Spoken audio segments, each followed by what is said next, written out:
Something we've all been waiting for, the Detroit Jazz Festival Vintage Store, where you can buy original Detroit Jazz Festival posters, over 44 years of jazz history, only available from the source, DetroitJazzFest.org. Simply go to the website and click on Buy Vintage Posters. Something we've all been waiting for 44 years. DetroitJazzFest.org. Hello, Chris Collins here, President and Artistic Director of the Detroit Jazz Festival Foundation. Welcome to this special edition of the Detroit Jazz Festival Foundation's JazzChat Live, our monthly program that features panel discussions and artist interviews with some of the leading jazz artists in the world. Tonight's very special guest is a group of aspiring artists who came up through the Detroit Jazz Festival Foundation's youth programs and now are looking to put their mark on the jazz world. Welcome, Trevor Lamb.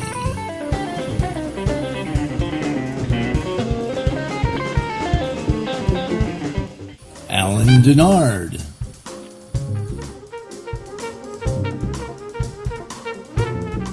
Jacob Hart.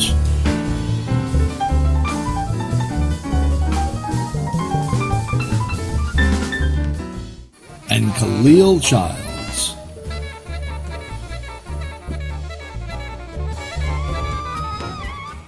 You can join this live conversation by using the Zoom chat feature. Simply click the chat button at the bottom of the Zoom window, type your question, and hit send. For more information on this or any Detroit Jazz Festival Foundation events, simply visit our website at DetroitJazzFest.org. Now, let's get to the cats. Hey, hello everyone. Hello children, moms and dads, grandmas and grandpas, our annual holiday edition of Jazz Chat Live. And as always, I have my Christmas pipe. That's good stuff. I have my favorite year of cranberry juice, which is spectacular. I hope you do too. Get in the mood, you know. Perfect. And today, we're going to be reading from the Christmas Jazz and Blues book of stories of jazz musicians. And just like that, pushable button, the holidays begin. Production quality, guys. Production quality. That's all I have to say. I was going to do the whole, Scrooge thing and read about your background stories, but I thought that might be a bit much. Anyway.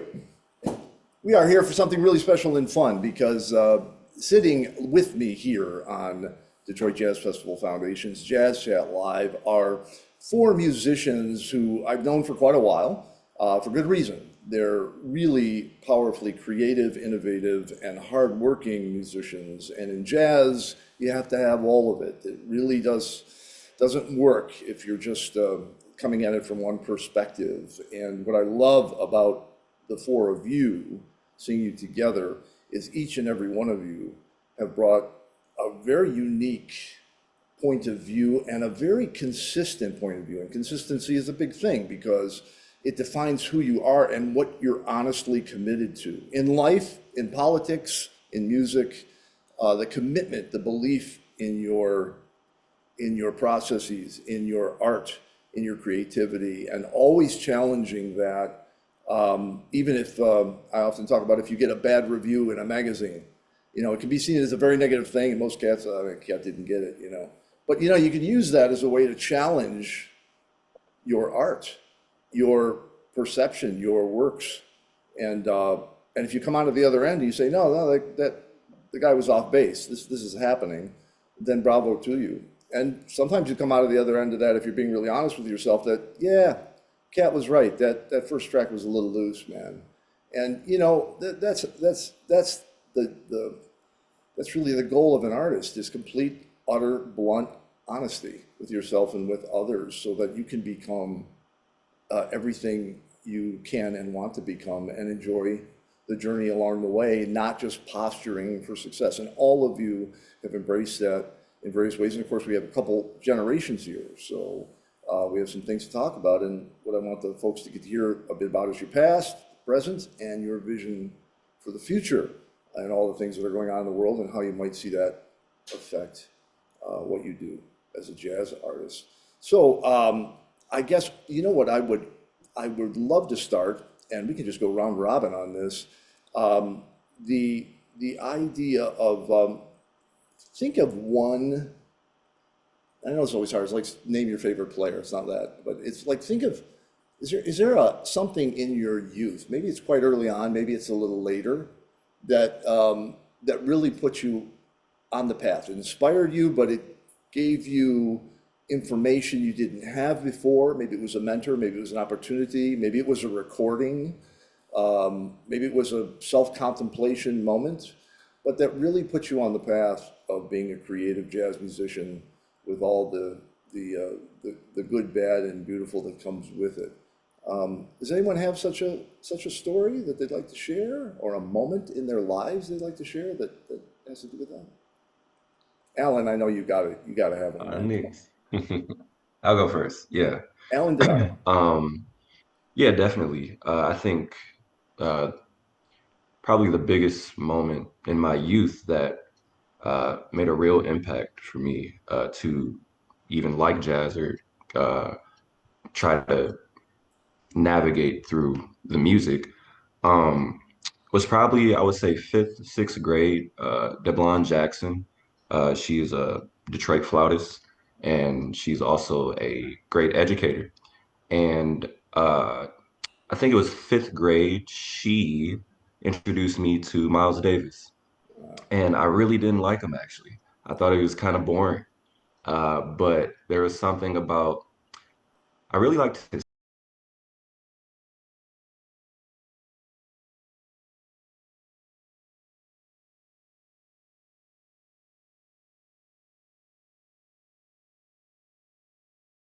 but I think that was the bug for me. And I think that is what made me dive into actually checking out more jazz musicians, you know.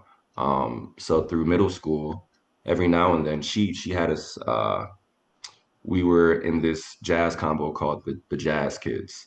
And we would have some gigs, you know, some like private stuff, some stuff like that. But I kind of was just playing. But I really started to understand the music a little bit more from that moment on.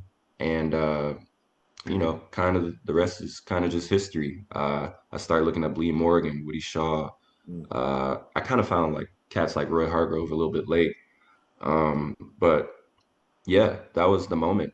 And then It's I, beautiful. You know what I yeah, go love ahead. about it, Alan, is you're a great. The way you play, as I've said this to you many before, is the epitome of honesty. You put it all out there, and you let the moment wrap around. It's a beautiful, beautiful thing, and people need to catch Alan, pick up some things he's on because, and we'll talk about that later as well. But when you said she laid miles on you, and now years later, you know how important Miles is, of course. Hmm. But you understood as a young person you didn't dig it.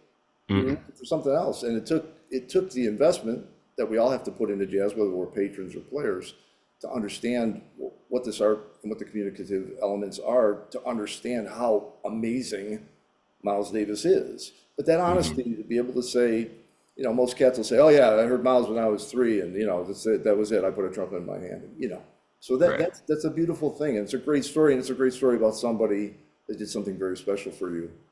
It's beautiful. What do you got, Jacob? Let's see. So I mean, there's several moments in my life up to now that have really shaped me, as a musician and as a jazz lover. Um, Even though jazz has been in my life my whole life, there was like probably the thing that affected me the most in my pursuit of jazz was my grandfather was a great trumpet player, and he could play whatever he wanted to basically, and he would always try to get me to play piano or try to get me to play trumpet. He really wanted me to play trumpet. I did not want to play trumpet, whatever. Yeah, it's And a then disgusting instrument. I'm glad you didn't.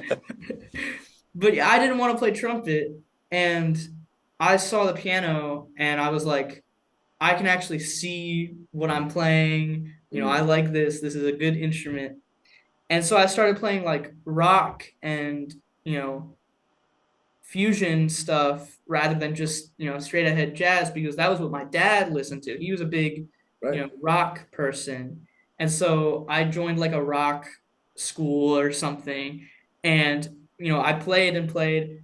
And then when COVID hit, I took part in a online jazz workshop from my current, now teacher, Scott Gwinnell. He had this little, his program. I mean, it's not little, but yeah. And I did that, and I took a lesson with him, and I was like, whoa, like this is real music. Like this is not anything to just like play around with or just like send to the wolves or whatever. Like this is something that I could actually do. Mm, And then I was like, I have all this time, we're locked in a pandemic, and so I was just like, I'm gonna practice this art form rather than just sticking with rock or sticking with fusion because this is something that I could make a career out of, and something that I really love.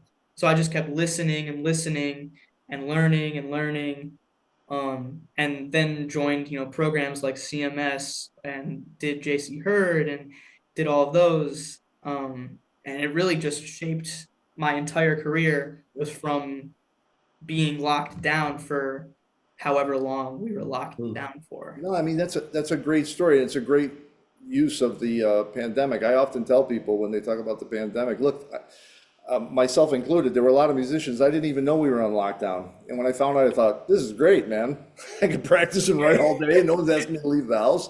It's pretty cool. But of course, it was a challenge for a lot of folks. But that was great use of the time. And again, like Alan, there was actual human beings involved in that inspiration and that took you to a new place and understanding the complexities and the potential of creativity within this music that goes far beyond really any other musical genre, is a realization for all of us. That's when we're all start young listening, copying records.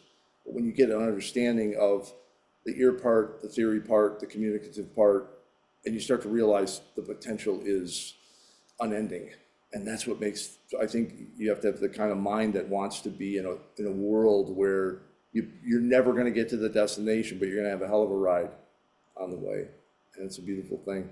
Hey, Kahlil, tell us about, let's say a word about Kahlil, because he's the one non-Detroiter amongst us, although I believe he's an honorary Detroiter at this point.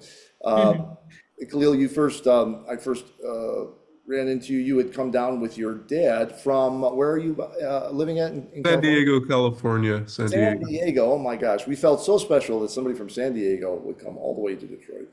And you were hanging out, and you saw the JC Hurd Jazz Week All Stars. And next thing I knew, you were back next year. Wonderful player, great support, and you've been participating ever since. And of course, made friends with the people on this call and making great music together in all those different forms. So it's a really beautiful. Frankly, it's a really beautiful way. It makes me really, really happy to know how the JC or Jesuit at Wayne has evolved into something that could reach people like you and now some international folks, because it's what it's what JC was about, and it's very much what the philosophy of keeping it free, so we keep it accessible to everybody and welcome everyone. And along the way, you guys know what happens. Creates some of the best musical camaraderies that you're gonna find, because there's no barriers. There's no one who can't come because they can't afford it. And I think that's not on this call, because I know you're all independently wealthy, but I'm talking about the average guy. Uh, Trevor got it. So Kahlil, tell us, do you have a story like this? Something that was inspirational, took you somewhere that kind of said, "Oh, woke you up." Yeah, definitely. I mean, like Jacob said, there are, tons of moments that I could describe like that. One that comes to mind is the first time I heard jazz live, because Mhm. when I was younger, growing up, my father's really super into jazz. I mean, he's loves Coltrane and Bird and all the greats. So I kind of had that sound in my head from a very early age. And, I always knew that music would, be a part of my life in some way. I didn't know specifically what it would be, but I always just had a deep love for music. Like when I was really, really young, I had like an obsession with Michael Jackson, so like, Who didn't? so I still love yeah. Michael Jackson, man. Yeah, growing up, I played some instruments. I played like the violin and the trumpet, but nothing really stuck because I wasn't learning a music that I felt like freedom in, So immediately when I picked up the saxophone, I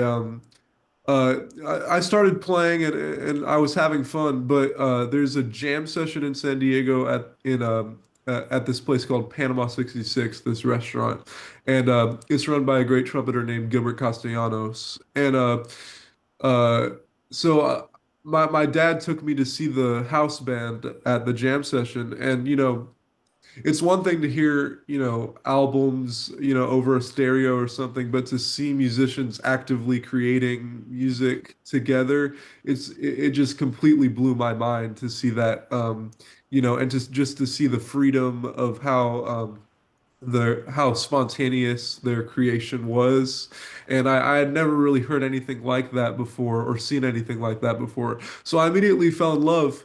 You know, and similar to Jacob, a year.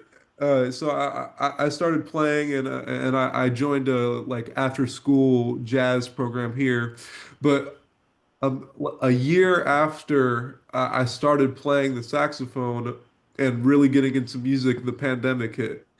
So kind of unlike Jacob in a way, I it was kind of uninspirational for me because I just started on playing music. So to have like no opportunity to play with people and just be alone and have to inspire, just myself by myself, it was pretty hard. But, luckily I pulled through.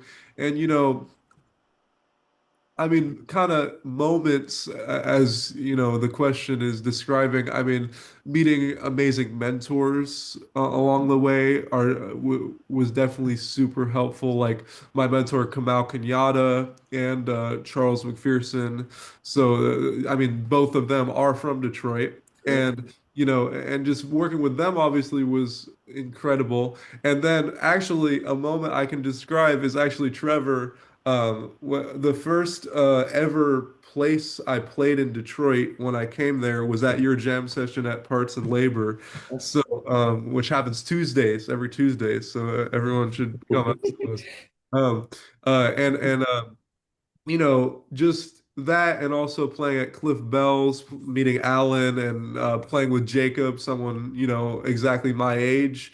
Just the whole Detroit community. I can't describe just one singular moment.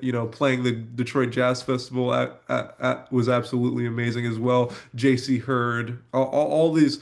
Doing all these things to do with Detroit really kept me excited about music because even though I love San Diego, it's a smaller jazz community. So to go to a place with such history, it's just been really incredible. Well, Yeah. that's really great to hear. I mean, we often can forget what we have in our own backyards, right? But I think in Detroit, there's an honest respect for the legacy of jazz and other creative music and art forms in Detroit. It's so nice when you know it spreads.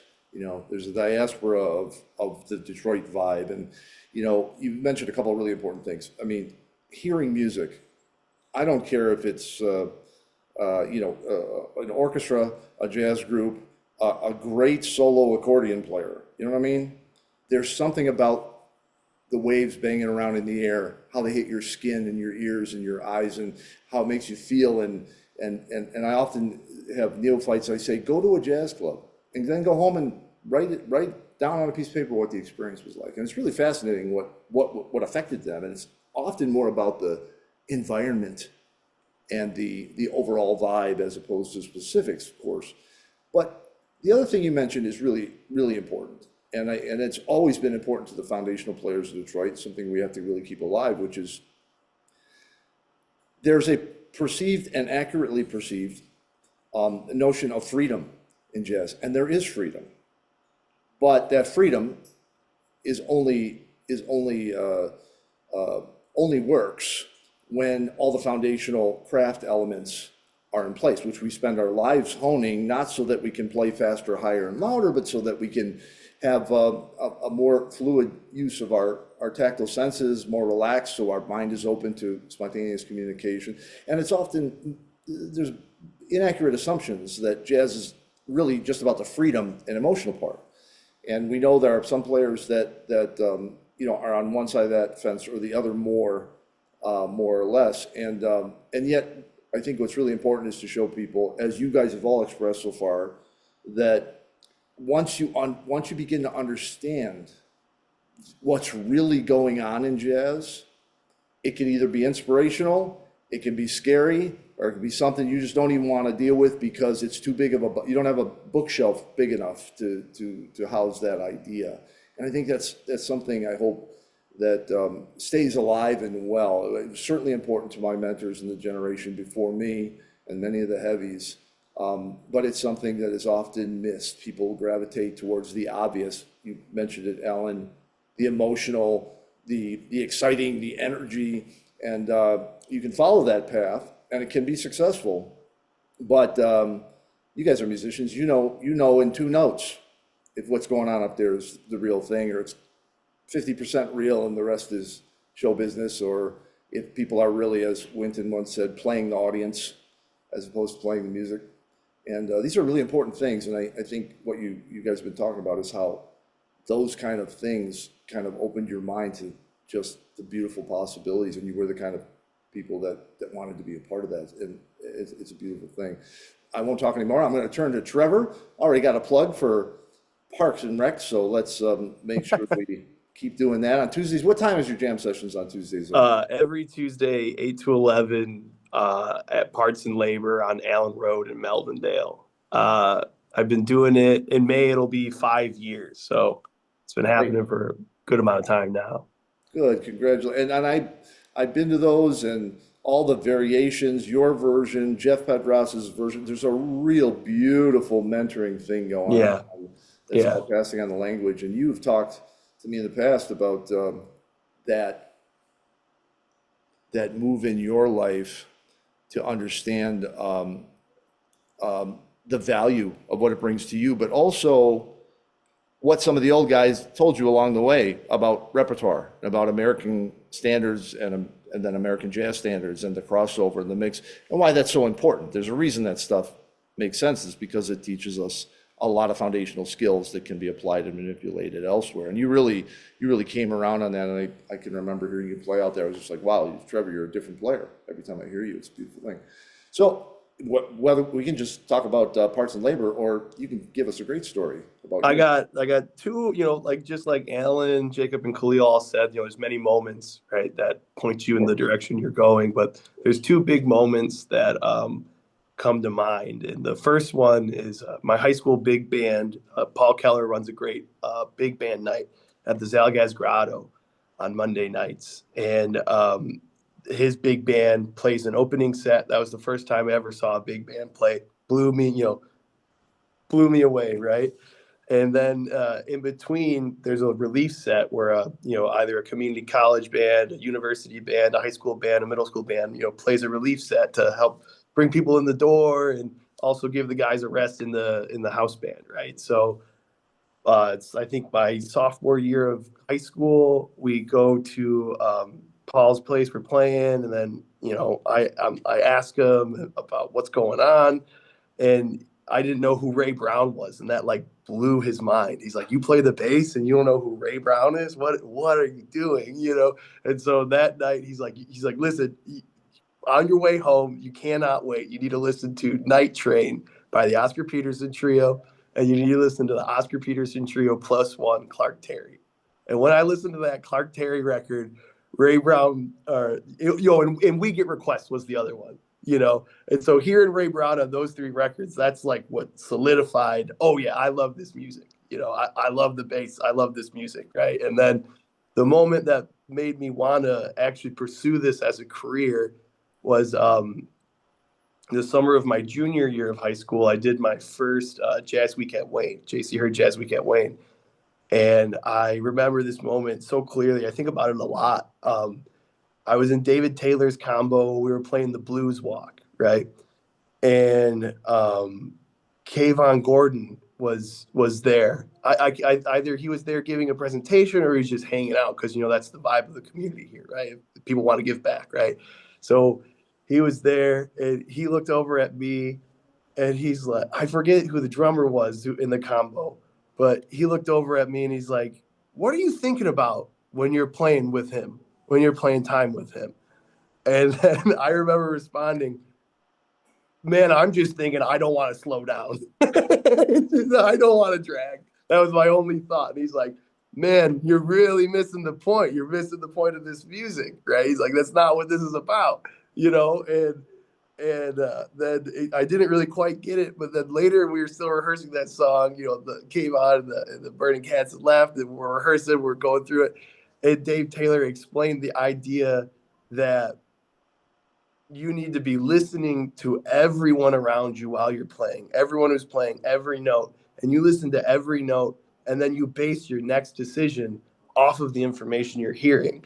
And that like idea of, you know, conversational communicative music, right, just blew my mind because I had been playing, you know, pop punk music, you know, rock music, playing in wind ensemble, but that idea of you listen to what someone's actually playing and then you get to inform yourself on what you want to do next had never really been brought up to me. And once I heard that, I was all in. I'm like, this is what I got to do. This is it. That's cool. And, you know, well, some of it's our culture we live in. You know, the biggest sin people talk about is you'll be having a conversation and the only thing the other person is doing, if they're not listening to you, they're thinking about what they're going to say next. And you can't do that in jazz. And once you realize that that's what it's about, it not only teaches you to be aware, and you have to go through a lot of machinations and discipline to be aware and to act that way. But you also have to have the fluidity, physically, mentally, theoretically. It has to be there. You can't be wondering what the next change is. You can't be reading off an iPad and you know, being visually stimulated by you're going to miss the whole, you know, you're on a train and you're staring at the ground, you know, you're missing all the landscape go by. And I think that's jam sessions, of course, has always been a great place for that to happen. And you're certainly making sure that stays alive in a really significant way. And I know everybody on the call appreciates what you're doing down there. So let me just ask real quickly, you just raise your hand. One very important element that not in every jazz player, but in many modern jazz players, given the economic realities of life, is families. You guys all mentioned family members, even whether they were musicians or whether they were just supportive. And I know, Kahlil, I mentioned your father came with you, and I saw him there. I mean, I'm sure you all know that is not as common as one might think when a young person says, I'm going into jazz, man. I want to do jazz, especially if the family is not immersed in the music business. It can be a challenge to get that. So just show of hands that you would give props to your family for supporting you. I would. Yeah, right. I mean, and that's something to preach as well. Matt Michaels, my mentor, one of the greats from started the Wayne State program in jazz. You know, Matt was one of those guys, it's a silly thing, but the first time I visited him and I saw how happy he was with his wife of decades and his children who were grown adults. And here was a musician who played all over the world, was the artistic director for the Playboy Clubs when they were, played with Nat King Cole and Johnny Hartman and wrote for unending streams of studio things and films and whatnot. And he was able to have a successful and beautiful, loving family environment. And I think that's really worth holding on to. And keeping in mind as you progress in life, it's certainly not impossible. It's a challenge. You got to find the right people and you got to work the right magic. But But it's a beautiful thing when you can surround yourself, your spouse, or even your hopefully one day your children with that kind of love that then can be accompanied by the music. That's a pretty powerful tonic, and I've heard that from a couple of you already. That's an incredible thing. Well, listen, what I want to do, first of all, I want to remind the audience, there's an opportunity to ask questions live here at Detroit Jazz Festival Foundation's Jazz Chat Live. So got questions coming in already. I'm going to check them out now, and while the guys answer another little topic for me, and then we're going to take a little pause with some video content and come back and get to answering your questions. So if you want to get your question in there, use the chat feature on Zoom. It comes directly to me. I'm watching them come in right now. And we'll get your question live on the air and see what the cats have to say. But what I want to do is, this could be pretty straightforward. I'd like to hear from each and every one of you just in a minute or two, what's the most current thing? Do you have a new record out? Do you have a website people should check out? What is the thing that's here and now for you that's important, and how do people check it out and get wind of it? I know there's a lot of places, but give us some pointers as to who you are at the moment. Jacob, why don't you start us off this time? Just a minute or two. Sure. For me, in the current time, I have a couple things coming up. So I have been sitting on a record for a really long time. I did some recording in January and I did some recording in July. And that's finally getting to the point where it's becoming not just a recording, but an actual record. So in the year 2026, I will be releasing my debut physical record, which will be called Short Circuit. And it features a lot of great people. Alan's on the record, or well, I'm pointing that way, but on my screen is here. But Alan's on the record. Kahlil is featured on almost all the tracks on the record. Got a great rhythm section, some really cool guests, and it's a collection of my compositions as well as one of Kahlil's and a really good John Coltrane ballad. So And I'm really looking forward to that. That's going to drop when? I don't have an exact release date, but I'm hoping for spring or for 2026 in general, so that I can get things rolling for the rest of that year. Great. Do you have a website or social channel that you would recommend people to get? Yeah. So I have basically I have almost every social media platform. I have a YouTube channel that I'm going to be posting more frequently on now. I have TikTok, if anyone uses TikTok who's watching. I have Instagram. Pretty much on every platform, I am Hart Piano 1. Pretty easy to remember. It's just my first initial, my last name, and piano. So, and I post updates about all my upcoming gigs and news about the record. Great. And yeah, will you have any digital teasers of the record before it's dropped? I will have. So I'll release a couple singles as well as just some clips and stuff that'll be posted.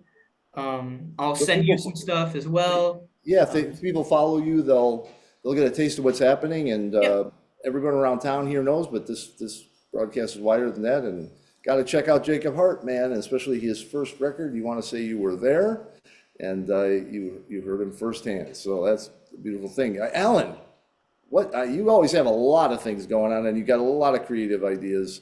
But what's the here and now moment for you? Yeah, the here and now for me, when was it? I think it was May. When did I? Well, I recently released a record called Black Valley, and it is a tribute to Detroit's Black Bottom and Paradise Valley.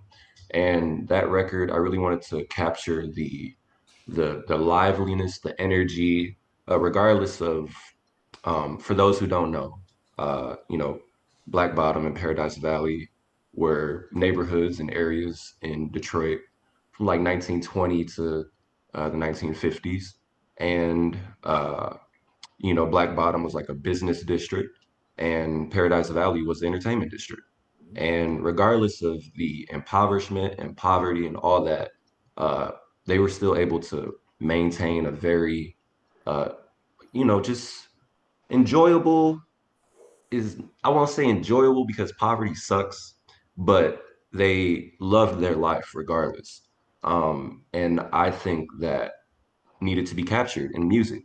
So the record that I put out, Black Valley, it's really dance music. It's instrumental dance music, and yeah, that was really the vision for that project. So How do people get to hear some of this music if they haven't already, Alan?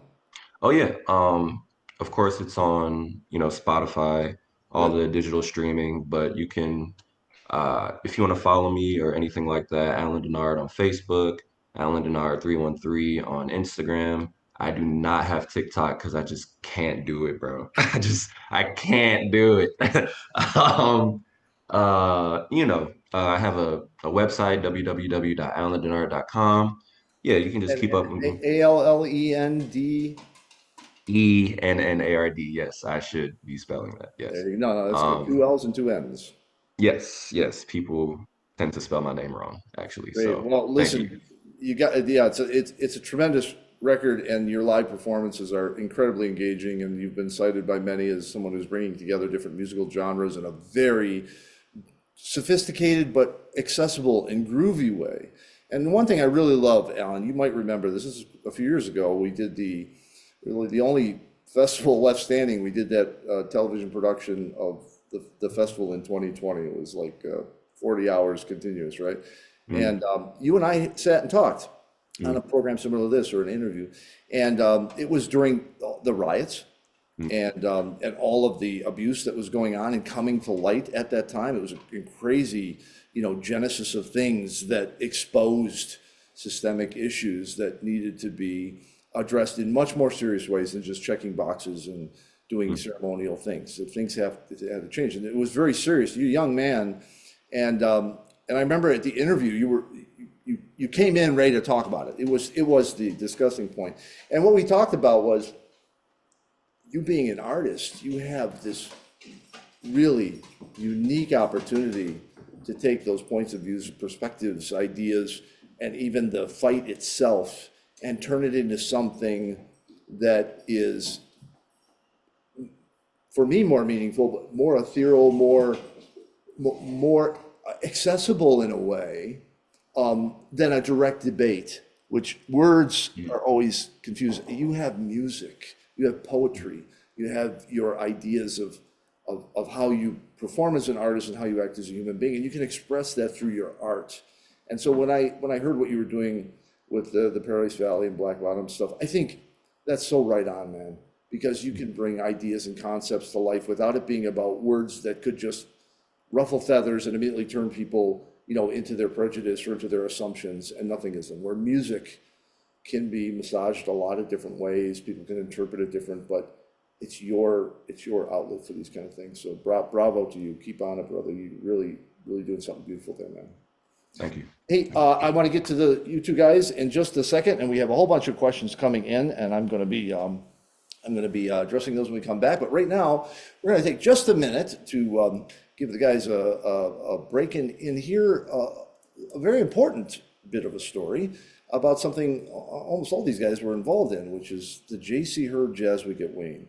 I'm happy to say it's coming on 2 decades of existence. Multiple generations have passed through it. When it started, nobody got paid, and it was always free. That was something that I really wanted to make sure was intact. It was at Wayne State, and then the Jazz Festival, and the family of J.C. Hurd, the great drummer, Eric Hurd, and his family stepped up to make sure it remained funded. Thus, the J.C. Hurd Jazz Week at Wayne was born, and it up to 40 students a year go to a week jazz camp that would cost $3,000 or $4,000 if you just went and paid for it. And you eat lunch every day, you hang out with the cats, you go to jam sessions, you have student showcases, and then we have an all-star group that's selected and plays at one of the premier festivals in the world, the Detroit Jazz Festival. It's really a way of structuring opportunities for all the things we're talking about doing, playing together, learning from each other, meeting different generations and engaging with them. It doesn't happen without opportunities, and we'll speak about that a little bit before we leave today. But this is a neat little video that gives you insight, and if you look really close, you might see some longer-haired versions and less beardy versions of some of the cats here we have today. So check this out from Detroit Jazz Festival Foundation.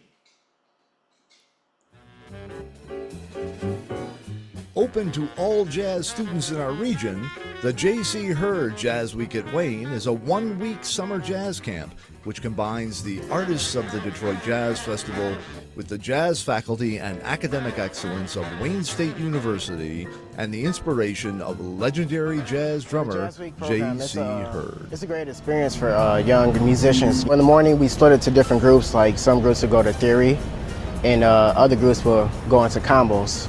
And then after lunch, there's a master class with different artists, and they teach us what they've learned from different artists in the past. And at the end of the week, we perform in front of parents and different audience members.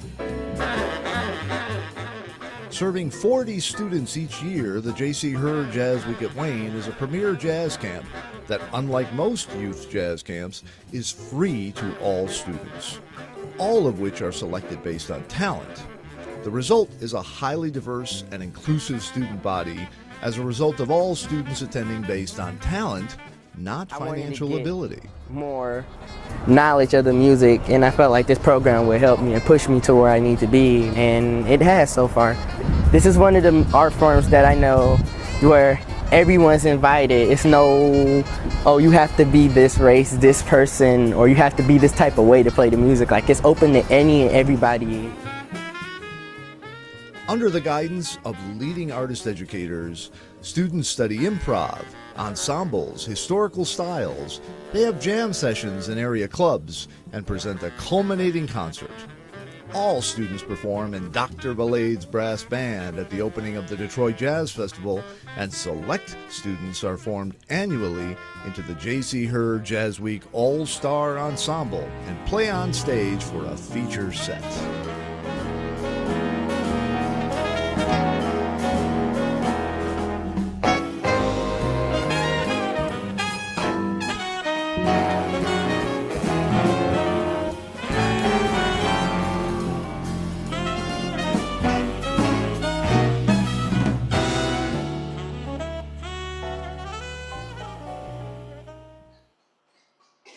Yeah, boy, it got to look familiar a little bit to a couple of you guys. Some really beautiful stuff has come out of it, and some of our questions we have from audience members allude to that. So I'm going to configure these while Trevor. Actually, why don't we start with Kahlil, because I know you're doing stuff with Jacob. You guys, as Jacob alluded to, and tell us what's here and now for you.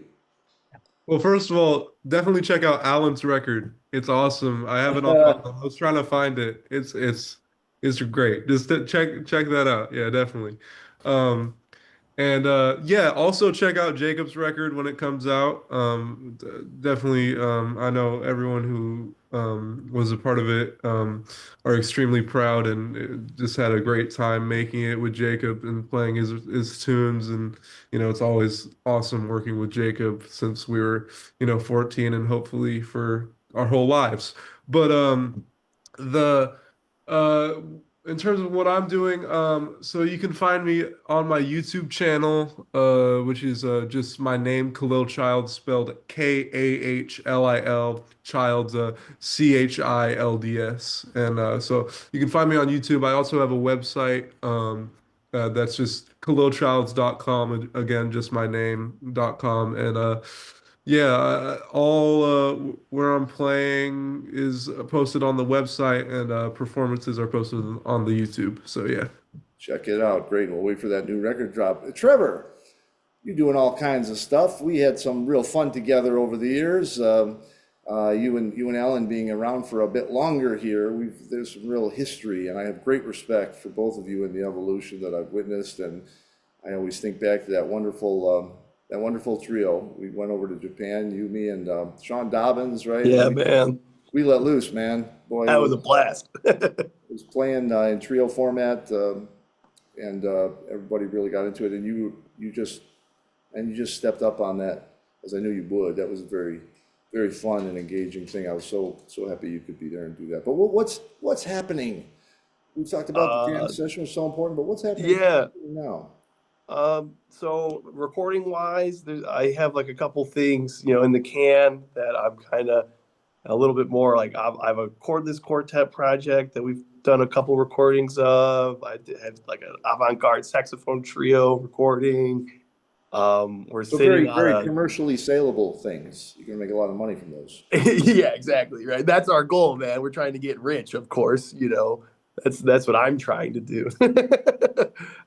But nothing out under my own name. Recordings wise, I'm on the latest Planet D Nonnet records that RJ Spangler's put out. I have a trio called the Eat It Up Trio that we have an original record of. And then I'm on John T-Bone Paxton's recordings too. But, as things, I do a lot of regular performances that if you want to come out and see me play, there's lots of opportunities. I like we said, play every Tuesday in Melvindale at Parts and Labor.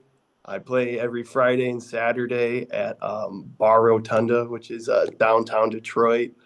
Just having trios of my friends come out and play, just nice little casual gig.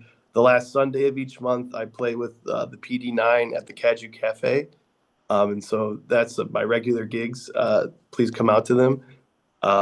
If you want to keep in contact for new releases and new shows, new fun things, new projects, you can follow me on Instagram at Trevor, Trevor .lamb, Lamb .music. I do a decent job about keeping everyone up to date of what I'm doing.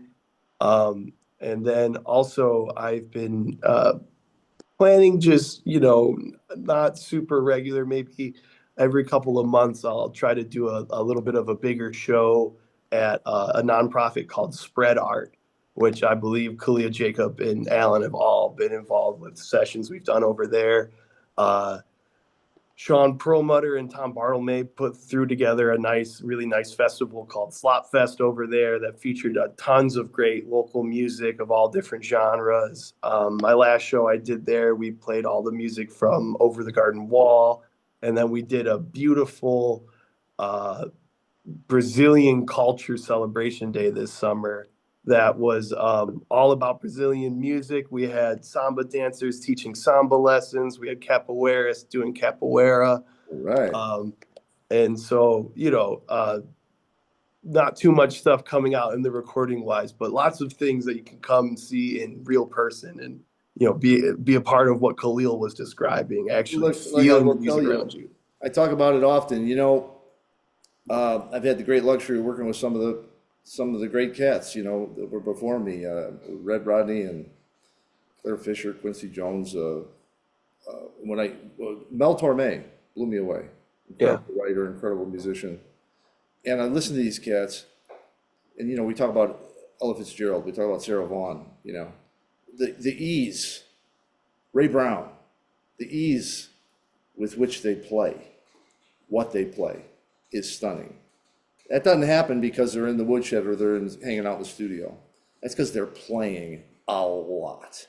And while the money wasn't always there, as we know,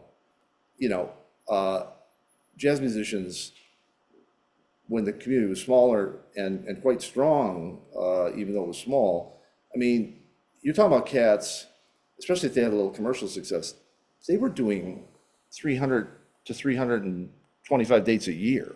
Yeah. Now, that's almost impossible to recreate today's world, right?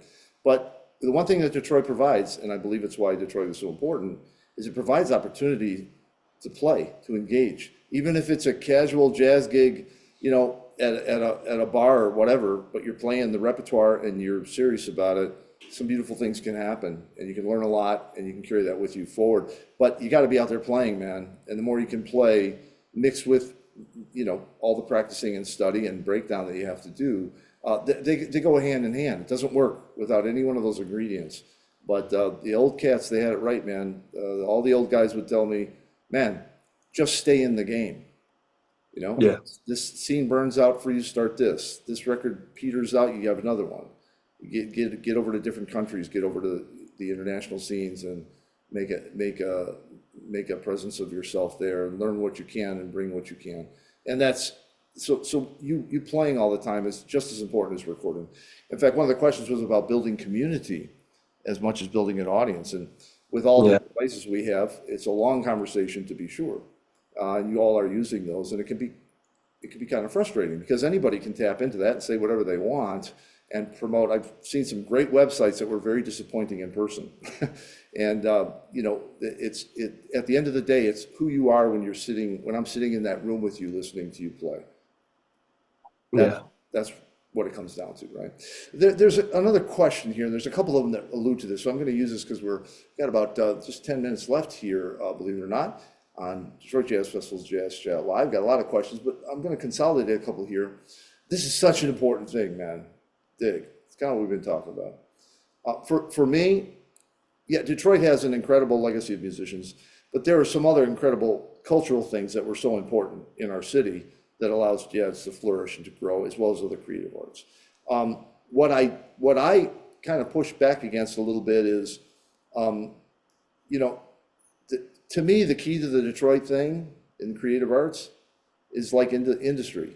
It was innovation, and it still is innovation. That's why people dig your record, Alan.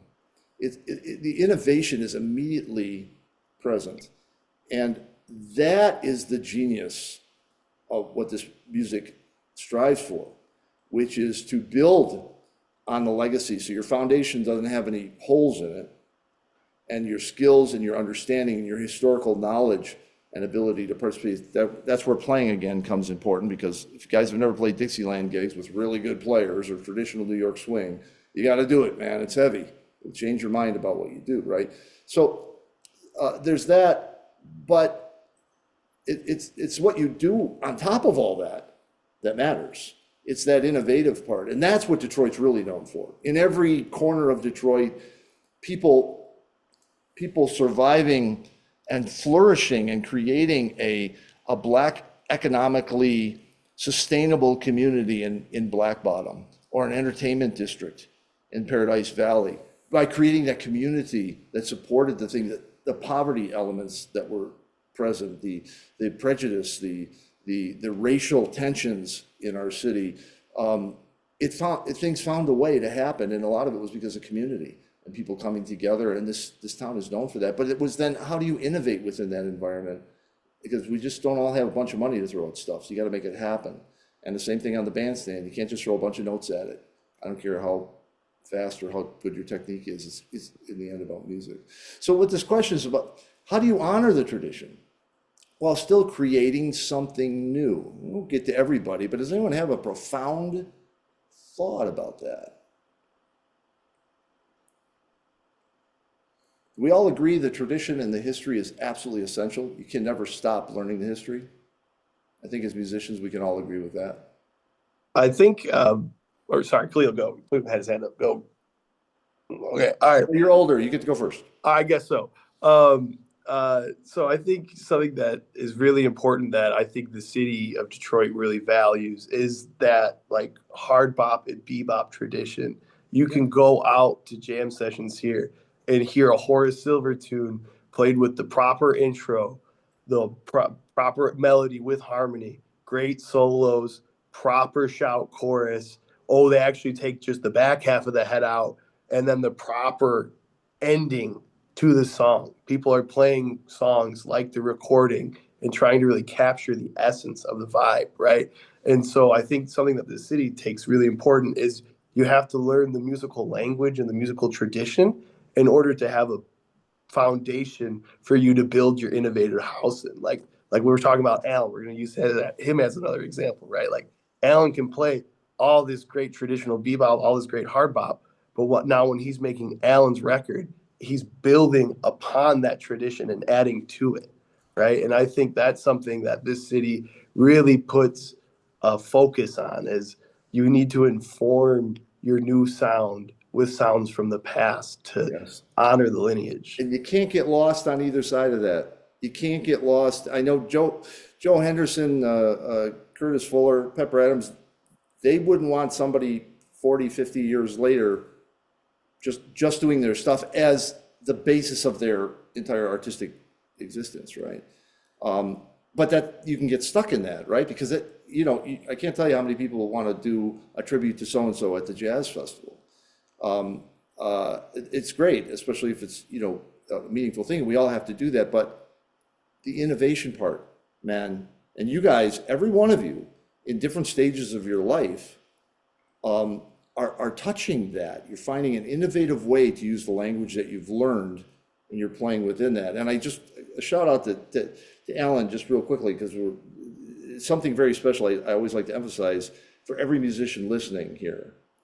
Man, I remember when Alan was young, I heard this kid who just threw caution to the wind, walked out there, and he was in the moment. I heard it every time you played. And as you evolved as an instrumentalist and as a jazz musician, all those senses got honed. But you came at it from a very different place than a lot of musicians do. And I've often said, you wonder how did Sonny Rollins sound like Sonny Rollins at 17, 18, 19 years old? How does that happen? Charlie Christian, how did Charlie Christian sound like that as a young 20s?